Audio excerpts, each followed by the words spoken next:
রবিবার ভাড়াটিয়া ঘরে সন্দেহজনকভাবে আটক হয়েছিলেন দুই মহিলা সহ এক যুবক। এই ঘটনার পর এলাকাবাসী পুলিশকে ডেকে সেই মহিলাকে পুলিশের হাতে তুলে দেয় এবং পুলিশ তাদের গাড়িতে করে থানায় নিয়ে আসে।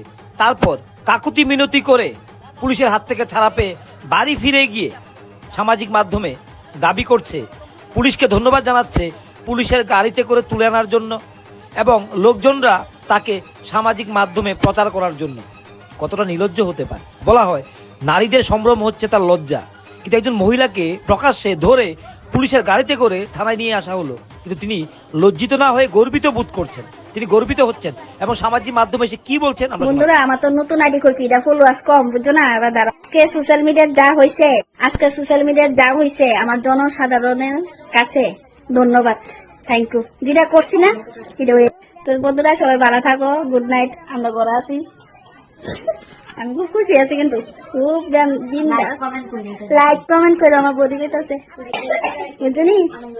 আনন্দ। আর পুলিশের গাড়ি চলছি, যে শখ আবার পুলিশের গাড়িতে উড়নের। থ্যাংক ইউ ত্রিপুরা পুলিশ, আবার গাড়ির গোয়ানে লেগে সেরা বাইরে কইতে। আপনারা শুনলেন, পুলিশ উনাকে ধরে গাড়িতে করে নিয়ে গেছে, এই জন্য তিনি আনন্দিত। তিনি পুলিশের গাড়ি চড়েছেন, এই জন্য আনন্দ বোধ করছেন। সত্যি সাধারণ কিছু লাইক কমেন্টের জন্য একজন মহিলা কতটা নিচে নেমে আসতে পারে, এর প্রকৃষ্ট উদাহরণ হচ্ছে এই ঘটনাটি।